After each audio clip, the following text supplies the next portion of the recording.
Bonjour à tous et très heureux de vous retrouver pour un nouveau numéro de votre magazine d'actualité à la source. Au sommaire de cette édition, nous ferons un point sur la situation à Alep.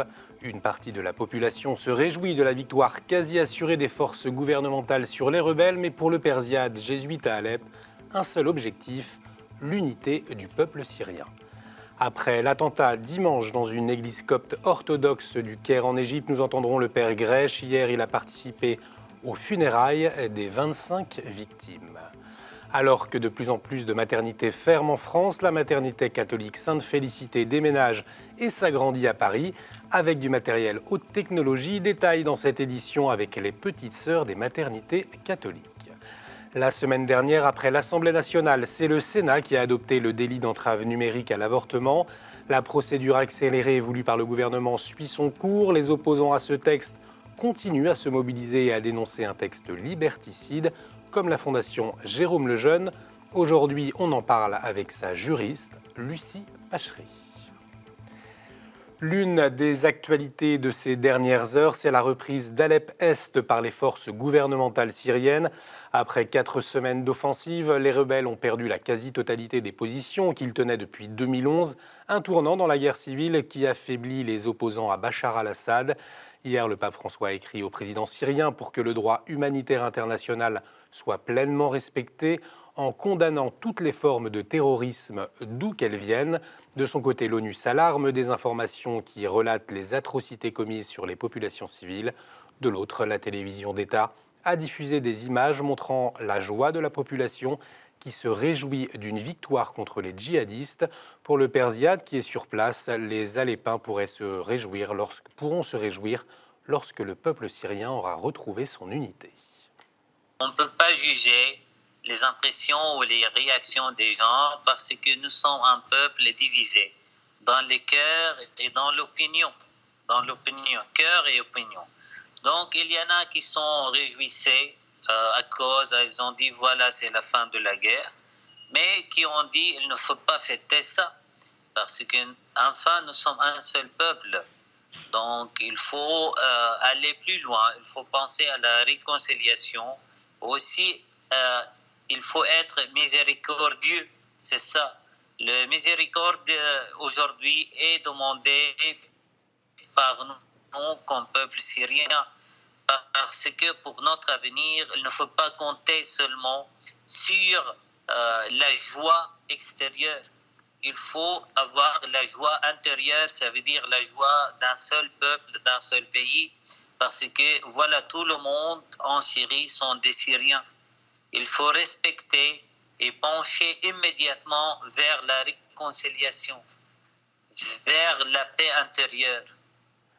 Le père Ziad que nous avons joint par Skype. Cette victoire permettra au gouvernement et à ses alliés le contrôle des 5 principales villes de Syrie, Homs, Hama, Damas et Latakia. J'ajoute que la ville antique de Palmyre a été reprise par l'État islamique. Hier matin, dans la ville du Caire, en Égypte, des centaines de fidèles ont célébré les funérailles des 25 personnes, pour la plupart des femmes, tuées la veille dans un attentat à la bombe. C'est l'église copte Saint-Pierre et Saint-Paul qui a été visée. Elle se trouve juste à côté de la cathédrale Saint-Marc, le siège du patriarche copte orthodoxe Tawadros II. C'est lui qui a célébré les funérailles dans l'église de la Vierge Marie devant des centaines de fidèles. Il a qualifié l'attentat de coup dans le cœur de l'Égypte. À ses côtés, le porte-parole de la conférence des évêques d'Égypte, le père Rafik Grèche. Nous l'avons joint à l'issue de la célébration. Une ambiance assez lourde parce que, évidemment, il y avait les familles des victimes. Tout le monde était là et on sentait vraiment qu'on était tous unis dans la prière. Parce que le drame et le choc est vraiment très fort. On a remarqué que hier, dans les messes du soir, les gens étaient réticents de venir à la messe. C'est les églises qui sont généralement comblées de fidèles à la messe du soir. Les églises n'étaient pas assez pleines comme chaque dimanche. Alors, on dirait que les gens ont une certaine peur de venir à l'église. Heureusement qu'on est en préparation pour Noël. On a les jours qui viennent, on a les retraites, les conférences spirituelles. Et ça va être une occasion de remonter un peu les gens. Et la meilleure des choses, c'est de leur parler personnellement. C'est ce qu'on a fait hier dans les homélies des messes du soir, pour remonter les gens et leur dire qu'on ne doit pas avoir peur. Mais évidemment, il y a la crainte humaine. Mais on doit tenir à l'espérance et à notre foi et être témoin de Jésus-Christ. Hier, le pape François a dit sa proximité particulière avec la communauté copte qui représente 10% de la population égyptienne. Le président Al-Sisi a décrété dimanche un deuil national de 3 jours et a promis que ce crime lâche serait puni. Ahmed Al-Tayeb, l'imam d'Al-Azhar, a qualifié l'attentat d'explosion terroriste infâme qui a visé des âmes innocentes. La communauté copte égyptienne n'avait pas vécu un tel attentat depuis 2011.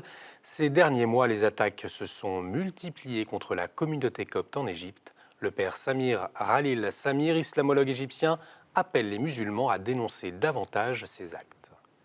Un événement comme celui qui vient de se passer avant-hier va faire que des millions de chrétiens vont sentir que le musulman est un ennemi. Et ils auront beau dire « nous ne sommes pas d'accord avec ce qui s'est passé », qu'est-ce que tu fais pour l'arrêter? Et c'est ça que nous demandons aux musulmans. Il ne suffit pas de dire une parole que ça n'a rien à voir avec l'islam. Il faut que vous preniez des mesures claires pour arrêter ce carnage. Et ce sera à votre honneur. Et tout le monde vous dira, voilà, vous êtes de vrais musulmans. Le père Samir Khalil Samir a retrouvé demain soir à 21h45 dans l'émission Église du Monde, spéciale Égypte. Et puis hier, Monseigneur Golnisch, directeur général de l'Œuvre d'Orient, a exprimé dans un communiqué son inquiétude face à la montée des tensions communautaires. Il a aussi rappelé que la sécurité est un droit pour les chrétiens égyptiens. Le Nigeria touché également par un attentat samedi. 2 fillettes de 7-8 ans se sont fait exploser sur un marché dans le nord-est du pays, faisant 1 mort et 18 blessés. Ces enfants kamikazes sont très probablement des victimes des djihadistes de Boko Haram. Le même jour, autre drame dans le sud-est du pays. Le toit de l'église évangélique d'Uyo s'est écroulé lors d'une célébration. Le bilan est très lourd, 160 morts et des dizaines de blessés. 17 martyrs de l'église du Laos ont été béatifiés dimanche dans la capitale du pays, Vientiane. Des prêtres religieux et laïcs exécutés ou morts d'épuisement sous le régime communiste entre 1954 et 1970. 6 sont laotiens, 10 sont des missionnaires français et 1 est italien. Dimanche, les 4 évêques et les 21 prêtres de la petite église du Laos se sont retrouvés dans l'unique lieu de culte de la capitale, l'église du Sacré-Cœur. Mais les 400 chaises ne suffisaient pas. 6000 personnes ont assisté à la célébration, alors que 2000 étaient attendues. On peut apprécier les photos envoyées par le père Rétinger des missions étrangères de Paris que nous remercions. Il était sur place, tout comme des représentants du gouvernement communiste. Cette béatification a marqué un nouvel élan pour l'église locale. C'est sans doute effectivement la bonne surprise ou la vraie nouvelle de cette cérémonie. Un haut responsable du gouvernement était présent à la cérémonie. Il a pris la parole à la fin de la cérémonie pour dire tout le bien qu'il pensait de l'action de l'Église au Laos. C'était une surprise. Il a dit qu'effectivement, honorer la mémoire de ces martyrs était une façon tout à fait noble pour l'Église d'honorer la mémoire de ses ancêtres dans la foi. Mais plus encore, il a dit que l'Église aujourd'hui, effectivement, était appréciée pour son apport à la construction de la nation. Dans un régime communiste, ces phrases positives envers l'action de l'Église sont tout à fait inédites. En Indonésie, à Jakarta, le gouverneur chrétien Purnama est jugé depuis hier pour blasphème, un délit pour lequel il encourt jusqu'à 5 ans de prison. L'Indonésie est le pays musulman le plus peuplé au monde. Il est reproché au gouverneur d'avoir insulté le Coran lors de la campagne pour l'élection du gouverneur en février, à laquelle il brigue un nouveau mandat. Monseigneur Javier Echevarria, prélat de l'Opus Dei et grand chancelier de l'Université pontificale de la Sainte-Croix, est décédé hier soir à l'âge de 84 ans. Ancien secrétaire du fondateur de l'Opus Dei, il a été nommé à la tête de l'institution par le pape Jean-Paul II en 1994. L'élection de son successeur devrait intervenir dans les 3 mois. Dimanche, à Rome, 36 légionnaires du Christ ont été ordonnés prêtres par le cardinal Pietro Parolin, secrétaire d'État du Saint-Siège, devant plus de 3000 personnes. Le supérieur général des légionnaires du Christ a présenté les candidats à l'ordination dans la basilique Saint-Jean de Latran, parmi eux un Français, le père Jean-Marie Fornereau. Il est originaire de Compiègne. En Italie, le mouvement Génération Famille, l'équivalent de la Manif pour tous en France, a soutenu le non au référendum pour la révision de la Constitution. À l'issue, le gouvernement de Matteo Renzi a démissionné. Aujourd'hui, Jacopo Coghe, le président de Génération Famille, s'inquiète sur la présence dans le gouvernement de M. Gentiloni, qui a prêté serment hier des membres pro-gender. On l'écoute. Il nuovo governo è un governo in continuità con il governo Renzi, tant'è che il 70% dei ministri sono rimasti gli stessi del precedente governo. Abbiamo avuto solamente qualche novità e quella più importante per il nostro mondo e per i nostri valori è la nuova nomina del ministro dell'istruzione, che era la vicepresidente del Senato, che si era messa in mostra per alcune proposte di legge sull'insegnamento gender nelle scuole. Un'attivista femminista che aveva proposto queste leggi che per noi sono veramente un obbrobrio e per le quali, se dovessero uscire fuori, noi ci batteremo fino all'ultimo. La maternité catholique Sainte-Félicité à Paris déménage, véritable institution plus que centenaire dans la capitale. Elle est animée par les petites sœurs des maternités catholiques. L'établissement va quitter la rue Saint-Lambert pour la rue de Casablanca dans le 15e arrondissement, avec un plateau technique ultramoderne et une plus grande superficie. Les premières naissances devraient avoir lieu début janvier, un projet audacieux à l'heure où de nombreuses maternités ferment. Hier, nous avons pu visiter la nouvelle maternité et rencontrer ses responsables. Depuis 1930, depuis la fondation de la congrégation, nous avons toujours construit et nous avons toujours été en développement, poussés par cet amour de la vie, ce service de la vie des familles. Ça fait 9 ans que nous travaillons sur ce projet. Il faut de l'audace parce que ce n'est pas évident de construire un établissement dans un tel contexte, mais c'est urgent de pouvoir avoir cette attitude prophétique, de rappeler que la vie c'est important, c'est magnifique, qu'il faut entourer la naissance de soins bienveillants, d'attention, de compétences, d'humanité.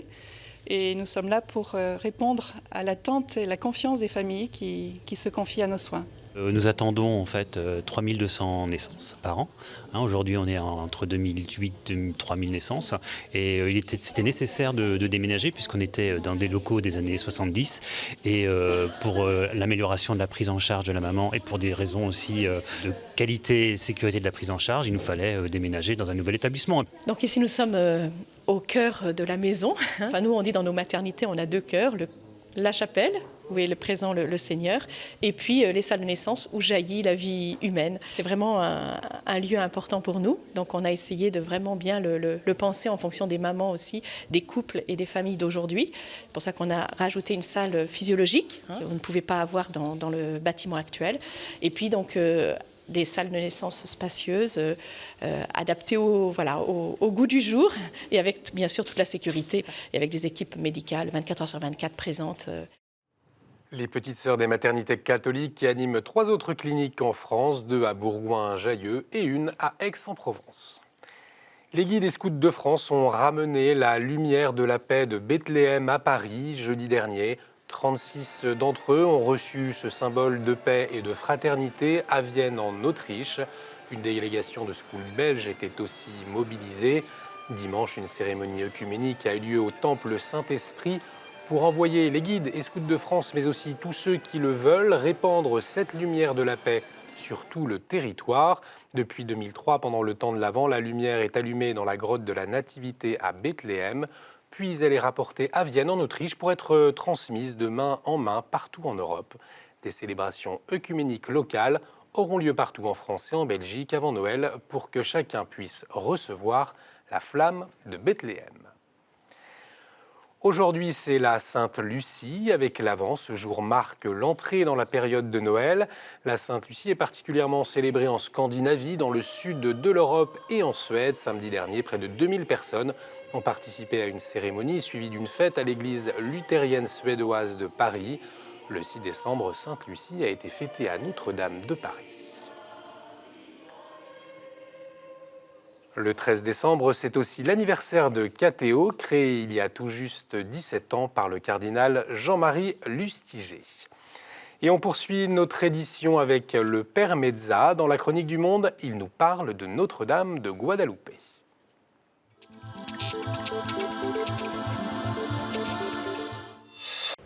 Bonjour, je suis le Père Gonzalo Mesa. Le 12 décembre, on célèbre la fête de Notre-Dame de Guadeloupe. La Sainte Mère de Dieu est apparue à l'indigène Juan Diego entre le 9 et le 12 décembre 1531. Le 9 décembre 1531, quand Juan Diego marchait vers le centre de la capitale pour prendre son cours de doctrine catholique, une dame lui est apparue. Elle se présentait comme la parfaite et toujours Vierge Marie, Mère du vrai Dieu.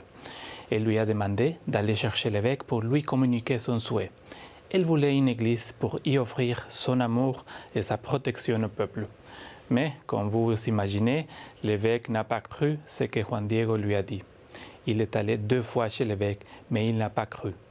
La deuxième fois, le prélat lui a demandé un signe. La dame lui a promis de lui donner le signe le lendemain.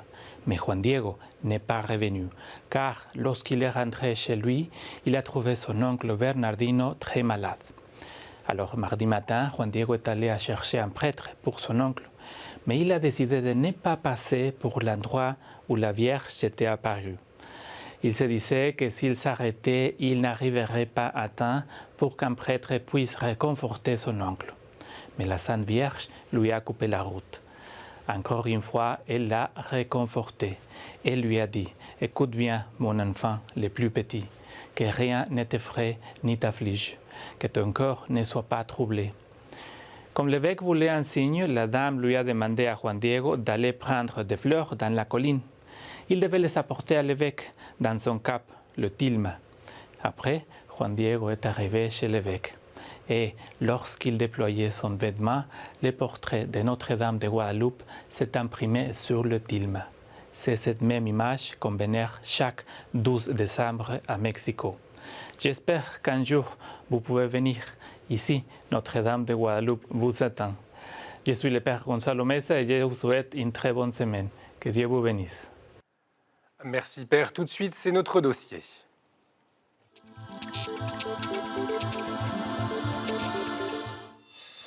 Quelle suite à présent pour le délit d'entrave numérique? Je vous le rappelle, l'article unique veut sanctionner à 2 ans d'emprisonnement et 30 000 € d'amende les auteurs de sites poursuivis par une femme qui se dit flouée par leur conseil orienté sur l'IVG.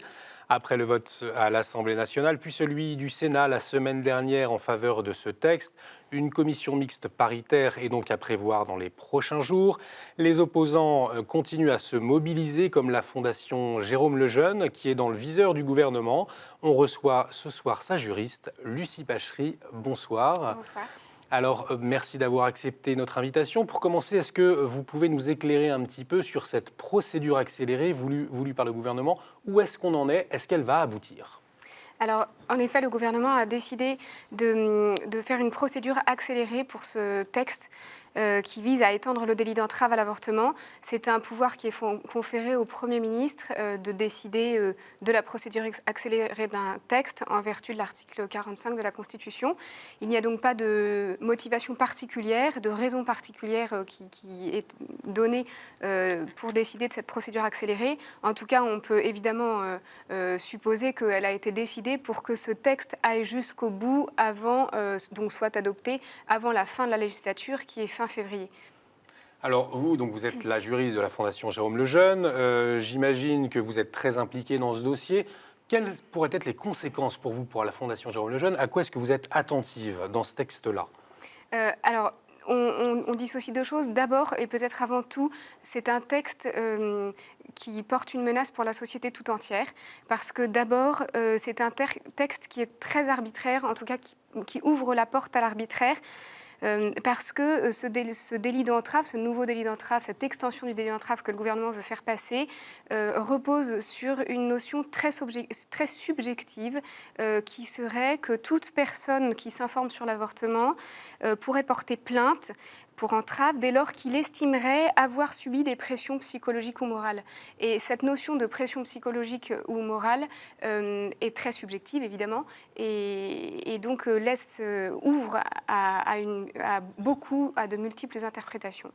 Donc ça, c'est la première menace pour la société. Et ensuite, il y a une menace évidemment pour les femmes, puisque à partir du moment où toutes les informations, quelles qu'elles soient, et quel que soit le support par lequel elles sont diffusées, pourraient être censurées du fait de pression morale ou psychologique, les femmes qui souffrent de leur avortement et qui ont envie de manifester un regret ou qui ont envie de prévenir d'autres femmes du drame que c'est, des conséquences éventuelles que ça peut avoir, ne pourront peut-être plus le faire, ou en tout cas pourraient être elles-mêmes attaquées du fait de leur témoignage.